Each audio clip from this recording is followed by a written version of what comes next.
오늘 말씀 본문은 다니엘서 5장 24절에서 6장 2절까지 말씀입니다. 다니엘서에서 시종일관 강조하는 것이 있습니다. 그것은 바로 이 세상의 진정한 통치자가 누구인가? 이 세상을 다스리시고 그것을 움직여 나가시는 분이 누구인가? 영적인 관점에서, 신학적인 관점에서 우리는 이것을 주재권이라고 이렇게 말을 합니다. 주재권. 온 세상을 다스리시는 주인이 누구이신가?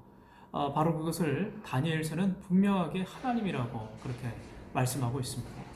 그렇습니다. 이 세상 눈에 보이지 않는 모든 이 영적인 세계까지 하나님에 의해서 다스림을 받고 하나님께서 통치하심을 믿는 그런 자들이 바로 그리스도인들입니다.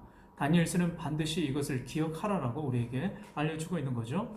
오늘 벨사살 왕이 봤던 그 기괴한 장면, 벽면에 쓰여져 있던 그 글씨를 이제 다니엘이 해석하는 그런 장면이 나오는데요. 메네 데겔 우르바신이라고 하는 그 당시 바사의 언어, 페르시아 언어라고 이렇게 되어 있는데 모두가 명사형으로 되어 있었어요. 그 뜻을 헤아리기가 굉장히 어려웠습니다. 그런데 이 다니엘은 하나님께서 주신 지혜로 말미암아 이 명사형의 단어를 동사형으로 바꾸고, 그리고 벨사살이 처한 상황, 그리고 바벨론이 처해 있던 그 당시의 상황들을 종합적으로 해석해서 하나님께서 이 땅을 나뉘게 하실 것이라고 하는 그런 해석을 내놓게 되는 거죠. 저울에 왕을 달아보니까, 이 바벨론 제국과 왕의 그 무기를 달아보니까 부족하다. 그리고 그 나라는 나뉘게 될 것이다 라고 하는 이런 직접적인 그런 해석이었습니다. 벨사살의 어떤 여러 가지 교만과 지금 잘못된 여러 가지 악한 하나님을 향한 신성모독과 하늘까지 치솟아오른 그들의 그 교만, 이런 모든 것들을 달아보니까 하나님 보시기에 부족했다라고 하는 거죠.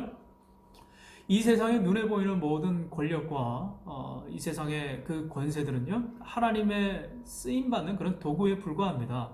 그 권세는 하나님께서 허락하시고 하나님의 뜻을 이루어가는 도구에 불과하다고 하는 거죠. 그러므로 이 땅에서 살아가는 모든 자들, 나라든지 개인이든지 간에 자기에게 주어진 것에 대해서 교만하거나 나의 것으로 집착하는 행위는 하나님 보실 때 그것은 반드시 교만하게 되고 하나님께서 반드시 심판의 그 저울에 달아보게 된다고 하는 거죠. 스스로 높아지는 것, 자고심, 이러한 교만을 우리는 철저하게 물리치고 멀리해야 될 것입니다. 결국에 다니엘의 해석처럼 그날 밤에 이 벨사살은 무참하게 죽고 바벨론 제국은 곧이어 이 메데와 페르시아, 바사라고 하는 그 제국의 손에 넘어가게 되었습니다. 이 메데 제국의 다리오 왕이 이 바벨론 제국을 이어받아서 이제 왕이 되었다. 그리고 다니엘은 그 모든 나라를 다스리는 120 그 행정관 중에 그들을 다스리는 세 총리 가운데 한 사람이었다라고 하면서 오늘 이야기가 이제 마무리가 되었습니다. 여러분, 오늘 이 말씀을 통해서 우리가 어떤 교훈을 받아야 됩니까? 우리가 또 어떻게 이 말씀을 적용할 수 있을까요? 하나님의 통치를 믿고 깨닫는 자는 자기 손에 들어온 것이 다 하나님의 것임을 인정하는 사람입니다. 이것을 우리에게 가르쳐주고 있어요. 반대말로 교만함은 패망의 선봉이라고 그러죠. 스스로 일어섰다고 하는 사람들은 넘어질까 조심하라고 그렇게 바울도 그렇게 이야기를 했습니다. 항상 교만을 우리는 멀리해야 된다고 어제도 분명히 말씀을 드렸습니다.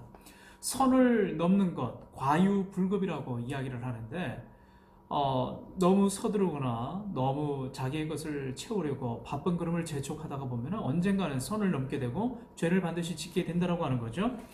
우리는 항상 이 회개의 때를 기억하고 하나님께서 주신 이 은혜, 바로 회개할 수 있는 그 기회를 주신 것을 감사하고 즉각적으로 자신의 잘못이 발견되어졌을 때는 반드시 하나님 앞에 무릎 꿇고 나아가야 한다고 하는 겁니다. 오늘 우리의 삶 가운데 하나님의 저울에 이렇게 우리의 모든 삶의 행적들을 달아봤을 때 그 어떤 누군가도 당당하게 자신감 있게 말할 수 있는 사람이 어디 있겠어요. 그렇기 때문에 우리는 늘 언제나 하나님의 저울 앞에 선 심판대에 서 있는 그런 사람으로 하나님 앞에 언제나 긍휼과 우리의 부족함을 고백해야 합니다. 그래서 하나님께서 언제나 은혜 주셔야 하나님 온전히 우리가 살아갈 수 있다는 것을 인정하고 또 겸손한 마음으로 살아가게 된다고 하는 거죠.